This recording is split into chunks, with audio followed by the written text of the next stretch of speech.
we renew our resolve that America will never be a socialist country. Is Larry Kudlow, Trump's former economic advisor, really just a secret socialist? Well, he recently cited a leftist magazine while criticizing members of Congress for trading individual stocks. This was during an appearance on Fox News, which, yes, I know, he also has his own Fox News programming. But with that said, let's hear who he decided to give some love to.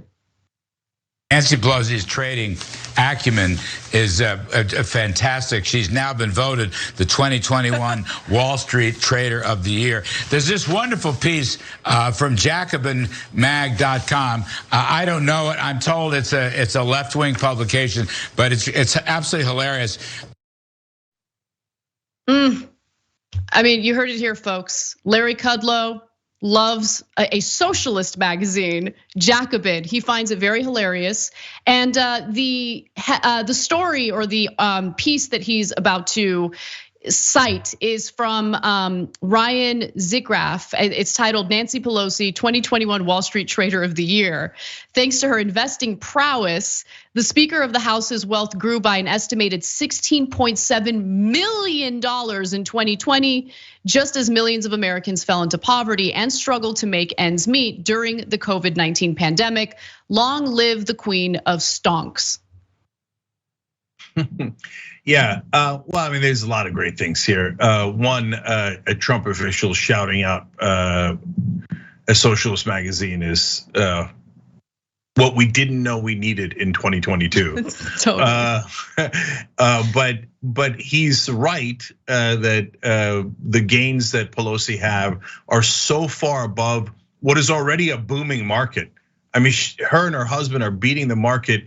I don't think I could use old school analogies. Anyway, they're beating them silly, and it is silly. Everybody knows she's got the information. And by the way, she's fabulously rich.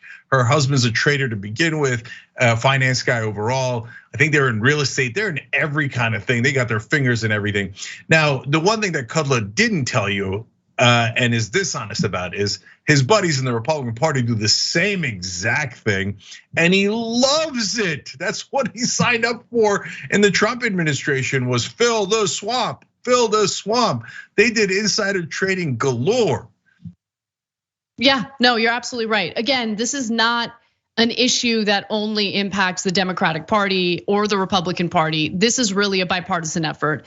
And we see that corruption play out in their policy decisions. We see it play out in the way that ordinary people get prosecuted for possibly trading on insider information, whereas members of Congress seem to be doing it right in front of our faces, and there are absolutely no consequences for it. But don't worry, Cenk, there are investigations here and there by, let's say, the Senate Ethics Committee, or that's pretty much it. But other than that, they get to do what we would get into, rightfully, a lot of trouble for doing.